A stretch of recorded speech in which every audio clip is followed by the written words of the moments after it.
Hi friends, నేను మీ రంగా ప్రసన్న కుమారిని. అందరు ఎలా ఉన్నారు? బాగున్నారా? మేమైతే చాలా బాగున్నామండి.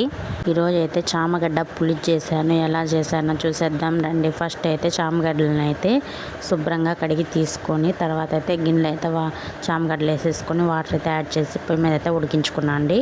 ఇక్కడైతే తాలింపు కోసం అయితే తిరమాత గింజలు అయితే వేసేసాను. నూనె వేసేసాను. ఫస్ట్ నూనె, తర్వాత తిరమాత గింజలు అయితే వేసేసి తిరమాత కూడా బాగా వేగిన తర్వాత తాలింపు వేగిన తర్వాత కరివేపాకు, అలాగే ఆనియన్స్ అయితే వేసి బాగా ఫ్రై చేసుకోవాలి. అలాగే ఒక పచ్చిమిరపకాయ అయితే చీలికగా కోసి వేసానండి. అలాగే ఆనియన్స్ అయితే మగ్గిపోయిన తర్వాత అయితే టమాటా అయితే యాడ్ చేస్తాను. చూడండి, టమాటాలు కూడా బాగా మగ్గనివ్వాలి. అలాగే నా దగ్గర అయితే ఉప్పు లేదు, అందుకని చెప్పి సాల్ట్ అయితే యాడ్ చేశాను.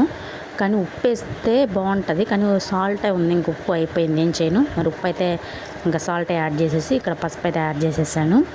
బాగా ఫ్రై అయిన తర్వాత అయితే ఇంకా కారం అయితే యాడ్ చేస్తున్నాను. 2 టేబుల్ స్పూన్స్ వేసానండి. చూడండి కారం ఎంత ఘాటండి, కానీ సూపర్ అండి.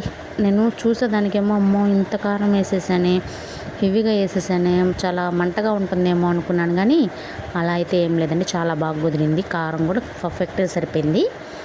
ఒకసారి మీరు కూడా ట్రై చేయండి. ఇక్కడ చూడండి ఎంత ఎర్రగా ఉందో అండి. అసలు నేను ఏమనుకున్నాను, అమ్మో తినలేమేమో అనుకున్నాను. ఇక్కడైతే ఇదిగోండి చింతపండు రసం అయితే పోస్తున్నాను అనమాట.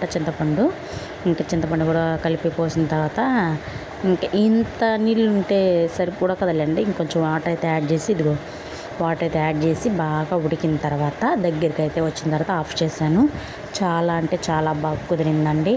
నాకు కర్రీస్లో కల్లా ఫేవరెట్ ఏంటంటే ముందు ఇదే అని చెప్తా అండి. చాలా బాగుంటుంది. ఓకేనా, బాయ్.